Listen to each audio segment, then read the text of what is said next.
സമാധാനത്തിൻ ദൂതുമായി ഒലിവിലമീടിയ ഇവിടെ തിരുവചനധ്യാനങ്ങളാൽ നിറയുന്നു ഈ അന്തരീക്ഷം. സ്നേഹത്തിൻ സാന്ത്വനമേകാൻ, ദൈവകൃപയിൽ വളരാൻ സ്വാഗതമോതുന്നു ഞങ്ങൾ ഒലിവില മീഡിയയിലേക്ക്. ക്രിസ്തു യേശുവിന്റെ നിസ്തുല്യ നാമത്തിൽ ഏവർക്കും സ്നേഹവന്ദനം. ഒരിക്കൽ ഒരു കപ്പൽ യാത്രക്കിടെ വലിയൊരു കൊടുങ്കാറ്റുണ്ടായി. കപ്പൽ തകരും എന്ന ഭീതിയിൽ യാത്രക്കാരെല്ലാം നിലവിളിക്കാൻ തുടങ്ങി. എന്നാൽ ഒരു ചെറിയ പെൺകുട്ടി മാത്രം യാതൊരു ഭയവുമില്ലാതെ തന്റെ കളിപ്പാട്ടവുമായി കളിച്ചുകൊണ്ടിരുന്നു. ഇത് കണ്ട് അത്ഭുതപ്പെട്ട ഒരാൾ, മോളെ, നിനക്ക് പേടിയില്ലേ എന്ന് അവളോട് ചോദിച്ചു. പുഞ്ചിരിയോടെ ആ കുട്ടിയുടെ മറുപടി ഇപ്രകാരമായിരുന്നു: ഇല്ല, പേടിയില്ല. കാരണം ഈ കപ്പലിന്റെ കപ്പിത്താൻ എന്റെ അപ്പനാണ്. അദ്ദേഹം എന്നെ സുരക്ഷിതമായി എത്തിക്കുമെന്ന് എനിക്ക് ഉറപ്പാണ്. ആ കുഞ്ഞിന് തന്റെ പിതാവിന്റെ കരുതലിലുള്ള ഉറച്ച വിശ്വാസമാണ് ഈ കഥയിൽ വെളിവാകുന്നത്. ലോകം ഇന്ന് നേരിടുന്ന തകർച്ചകളുടെയും കടന്നുപോയിക്കൊണ്ടിരിക്കുന്ന പ്രതികൂല സാഹചര്യങ്ങളുടെയും മധ്യത്തിൽ പതറി നിൽക്കുന്ന നമ്മോടും ദൈവവചനം ചോദിക്കുന്നു: ഈ അവസ്ഥകളെ മറികടന്ന് ക്രിസ്തുവിനോട് ചേർന്ന് ഒരു ഉയർപ്പ് സാധ്യമാണെന്ന് നിങ്ങൾ വിശ്വസിക്കുന്നുവോ എന്ന്. വിശുദ്ധ യോഹന്നാൻ എഴുതിയ സുവിശേഷം 11-ാം അധ്യായം 25-26 വാക്യങ്ങളിൽ, ഞാൻ തന്നെ പുനരുത്ഥാനവും ജീവനുമാകുന്നു. എന്നിൽ വിശ്വസിക്കുന്നവൻ മരിച്ചാലും ജീവിക്കും. ജീവിച്ചിരുന്ന് എന്നിൽ വിശ്വസിക്കുന്നവൻ ആരും ഒരു നാളും മരിക്കയില്ല എന്ന് പറയുന്ന യേശു മാർത്തയോട് ചോദിക്കുന്നു: ഇത് നീ വിശ്വസിക്കുന്നുവോ? യേശുവിന്റെ ഞാൻ ആകുന്നു എന്നുള്ള 7 പ്രസ്താവനകളിൽ ഒന്നാണിത്. ബഥാനിയയിലെ ലാസറിന്റെ മരണവിവരം അറിഞ്ഞ് ഭവനത്തിലെത്തിയ യേശുവുമായി ലാസറിന്റെ സഹോദരിമാരിൽ ഒരുവളായ മാർത്ത നടത്തുന്ന സംഭാഷണമാണ് ഈ ഭാഗത്ത് നാം കാണുന്നത്.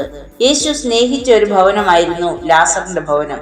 എങ്കിലും ലാസറിന് ദീനമായി കിടക്കുന്നു എന്ന് അറിഞ്ഞിട്ടും വരാതെ മരിച്ച് അടക്കം ചെയ്ത് 4-ാം ദിവസം എത്തുന്ന യേശുവിന് മുൻപിൽ തന്റെ മനസ്സിലെ സങ്കടങ്ങൾ പങ്കുവയ്ക്കുകയാണ് മാർത്ത. യേശുവിനെ ഭവനത്തിൽ സ്വീകരിക്കുകയും സൽക്കരിക്കുകയും ചെയ്തിട്ടുള്ള അവൾ ഒരുപക്ഷെ യേശു ചെയ്ത അത്ഭുതങ്ങളും അടയാളങ്ങളും ഒക്കെ കണ്ട് ദൈവത്തിന്റെ ഒരു പ്രവാചകനായോ മറ്റോ അവനെ മനസ്സിലാക്കിയിരിക്കാം. അതുകൊണ്ടാവാം നീ ഇവിടെ ഉണ്ടായിരുന്നുവെങ്കിൽ എന്റെ സഹോദരൻ മരിക്കയില്ലായിരുന്നു എന്നും ഇപ്പോഴും നിന്റെ ആവശ്യങ്ങളെല്ലാം ദൈവം സാധ്യമാക്കി തരും എന്നുമൊക്കെ അവൾ പറയുന്നത്. എന്നാൽ സഹോദരൻ ഉയർത്തെഴുന്നേൽക്കുമെന്ന യേശുവിന്റെ വാക്കുകളിൽ അവൾക്ക് വിശ്വാസമായില്ല.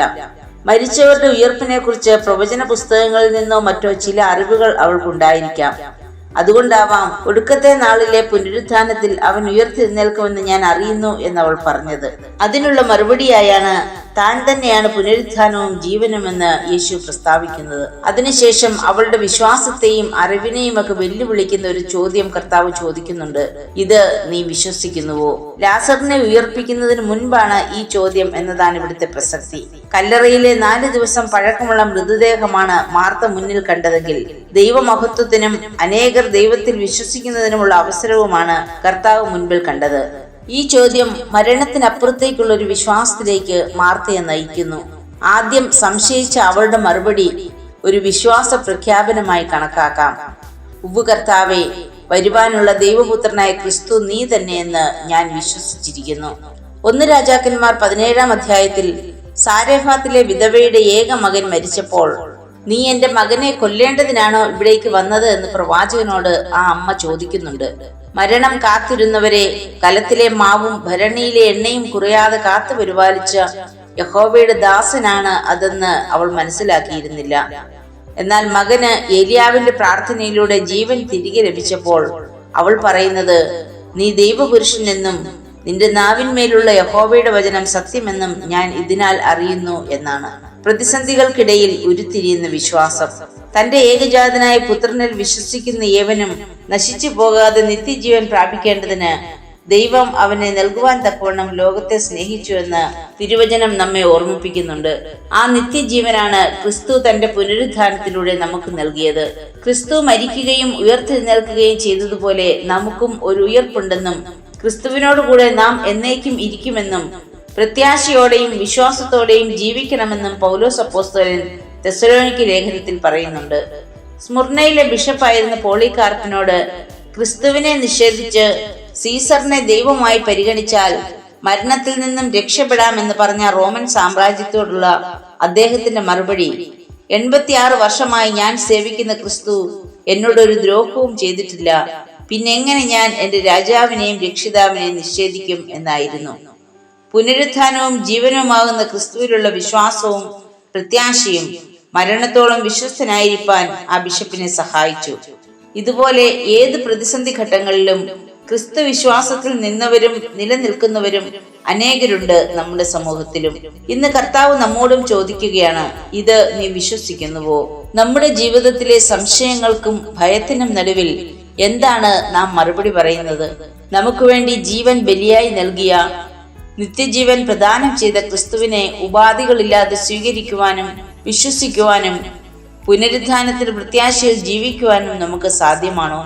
മാർത്തയുടെ വിശ്വാസം ലാസറിന് കല്ലറയെ തുറന്ന് ജീവനിലേക്ക് വരുവാനുള്ള മുഖാന്തരമായി എന്ന് കരുതാം.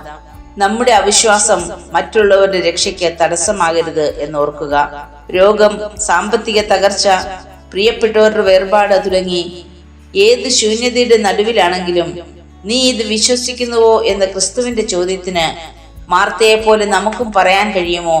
അതേ കർത്താവേ, ഞാൻ വിശ്വസിക്കുന്നു എന്ന്. ഈ വിശ്വാസം നമ്മെയും നമ്മുടെ സാഹചര്യങ്ങളെയും മാറ്റുകയും ദൈവത്തോട് കൂടുതലായി നമ്മുടെ ഹൃദയങ്ങളെ അടുപ്പിക്കുകയും ചെയ്യും എന്നതിൽ സംശയമില്ല. അങ്ങനെ നാം വിശ്വാസത്തിൽ നിലനിൽക്കുന്നുവെങ്കിൽ ജീവിതത്തിലെ പ്രതിസന്ധികളോ പ്രതികൂലങ്ങളോ എല്ലാം നഷ്ടമായി എന്ന അവസ്ഥകളോ മാത്രമല്ല, മരണം പോലും നമ്മെ ഭയപ്പെടുത്തുകയില്ല. കാരണം യേശു കർത്താവ് ഇന്നും പറയുന്നു, ഞാൻ തന്നെ പുനരുത്ഥാനവും ജീവനുമാകുന്നു. ക്രിസ്തുവിന്റെ പീഡാസഹനങ്ങളെ ഓർക്കുന്ന നാളുകളിലേക്ക് നാം പ്രവേശിക്കുമ്പോൾ നമുക്കും പറയാം, കർത്താവെ, ഞാൻ വിശ്വസിക്കുന്നു, എന്റെ അവിശ്വാസത്തെ ക്ഷമിക്കണമേ എന്ന് പ്രാർത്ഥിക്കാം. പ്രിയ കർത്താവെ, ഞങ്ങളുടെ സംശയങ്ങളെ നീക്കി നിന്നിൽ വിശ്വസിപ്പാനും അവിടുത്തെ ഉയർപ്പിന്റെ ശക്തിയിൽ ജീവിപ്പാനും ഞങ്ങളെ ഓരോരുത്തരെയും സഹായിക്കണമേ. ആമേൻ.